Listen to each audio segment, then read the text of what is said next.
All right, you are still watching Ways. Now, International Cat Day is celebrated every year on August 8th. The occasion is significant as it helps educate people and raise awareness about the essence of cats worldwide. Now, it is also honored to acknowledge the positive health impact on humans that cats lead when they are made as pets. So, who has a cat? Pet cat?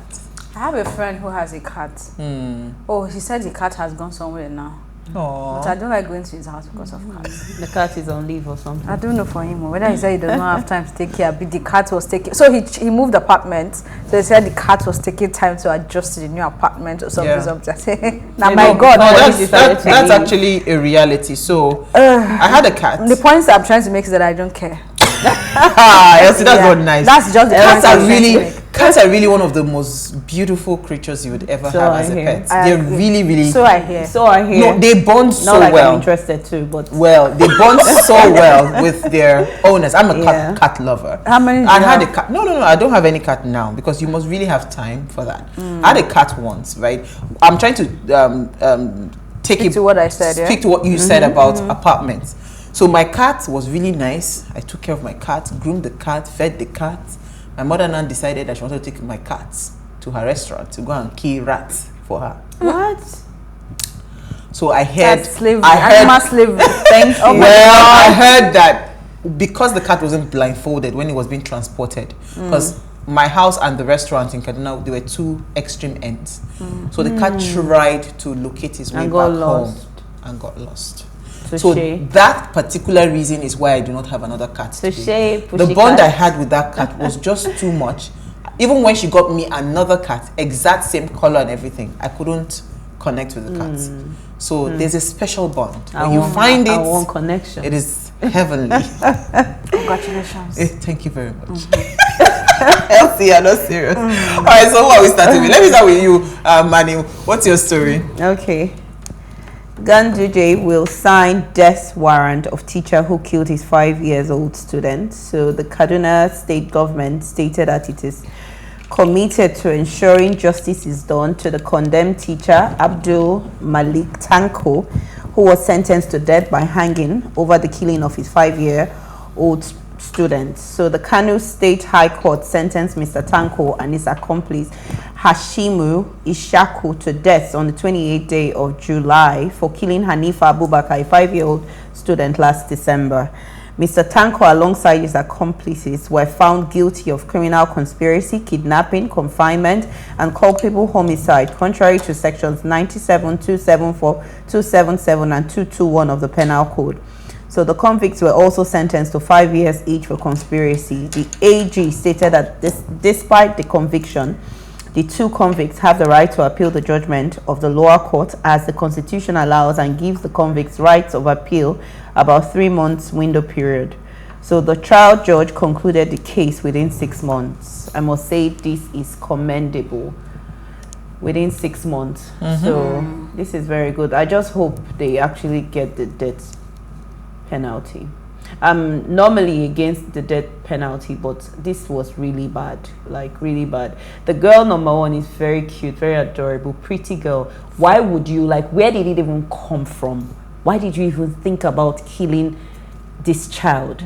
So I hope. But I think for the death of this young girl, I want to believe that it was a case of abduction gone wrong.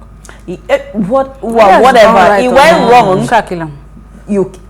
Thank you. Yes, she's dead. Yeah, she's dead. I'm just saying. It's not like I'm trying to excuse whatever. We cannot even say that because we were not there and we don't know. You understand? It's what he said. That's true. We don't know because usually when abductions happen like that, it's usually for ransom and all of those, which I believe they had even asked. Yes, I remember the story correctly. Yes, do you understand? So I think it's a case of something went wrong, and unfortunately for you, but I'm happy that he's been sentenced to death. Yes, and I hope they carry it out. And trust me, I hope so. I'm not against death sentence. Honestly, we need more. No, we need more of death sentences in Nigeria, because if we start to have issues, it will curb a lot of it will curb a lot of menace that we are seeing that is going around today. I totally agree with you. Absolutely, totally. So let me quickly take I think Elsie has a feel-good story. I have a story that I wanted to talk about, just to mention. Can I even find it now? All right, so let me quickly take my story. It's the Confraternity story. Okay. Pyrates Confraternity's song mocking Tinubu is distasteful. This is according to Wole Soyinka. Remember, there was a video that went viral. I shared it last night to the group, where they were singing something around, if I can remember the word, is that somebody's hand that is shaking. But he's saying that it's his turn, his leg is shaking. Yes, his leg is shaking, his hand is shaking, and he's saying that it's a milokon or something, which is my turn.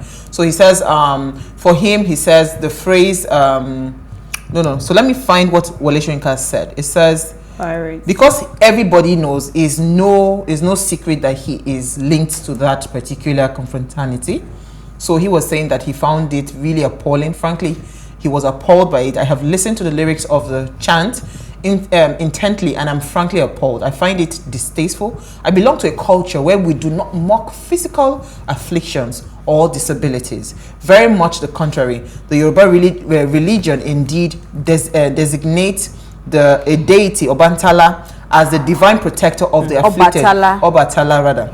As the divine protector of the afflicted, no matter the nature of such affliction. This sensibility is ingrained in us from childhood and remains with us all our lives. It operates on the principle of mortal frailty, to which all humanity remains vulnerable. One of my favorite, so he was just saying, and which I think I want to, if Asiwaju's hand, is shaking, it's a medical condition, right? I want us to be able to, with these elections, let us be able to separate things. It is not right, I condemn it 100%, for you to mock somebody based on his health, right? It is wrong. Yeah, yes, I would not condone it, I would not tolerate it. However, the part where they say, okay, someone is old and trying to still take on the role of leadership and all of that, then you can speak to those concerns, which are genuine concerns, right? But now using somebody's health to mock the person, saying and chanting a song, I think I also found it not really good. Yeah, I found it distasteful as well, but I look beyond the song and try to hear the message in the song, which is the fact that he's old. If you know you have a frail health, please stay away from politics. Perhaps. All right. Okay, so Elsie Godwin. Please, Tobi Amusan has successfully defended her Commonwealth Games 100-meter hurdles. Awesome.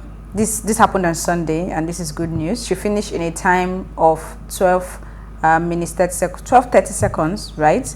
To set a new game record and also secure Nigeria's 10th gold medal in what has been an amazing year. So this is just to say well done to her. I mean, she's clearing the records back to back. Awesome. And it's just also years of hard work and consistency. Absolutely. And her team members too, right? Yes, I watched the race of the relay. It was amazing to watch. I mean, she was the starter.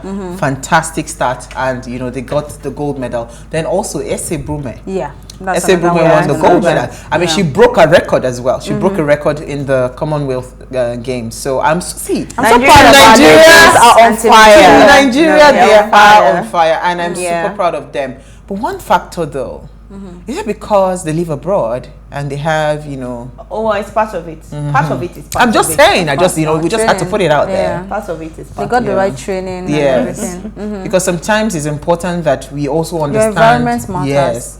You also understand, because it's not just even, so there are rules for training. Your dieting has to change because they have better management, so they're monitoring everything. Exactly. They're watching their dieting. You're not thinking of where you're going to eat, or if there's no power when you get home. And then they're also encouraged by the people around them. So it's everything. And they understand that this is a career. Absolutely. It is, of course. So I just wanted to quickly mention, because while we're talking police and all of that, remember we talked about something around police searching phones. There was another police in Cross River, I believe, that was using cutlass to harass someone. That the video of a policeman who was using cutlass to beat a man. the assault, the video came to the police attention. I just want to mention that, you know, I hear that the man has been dismissed from the police force. Yes. Amazing. So when we hear things like this, while we are condemning the ones that are doing wrong, we should also commend them when they're doing right. Yeah, so I'm happy about this. I'm just waiting to see what the what's it called, after his dismissal, what then happens to him. Will he go through the courts? Yes, and all of, because he has. Oh, it has to. Yeah. So all of those things have to be stated. But how did he get cutlass safe? My dear. My dear, I don't even know. Elsie, if you ask her. If you ask me. Now Okay. who she go ask? All right, so let's take a break. When we come back from the break, let's discuss youth expectation for this 2023 general election. Stay with us.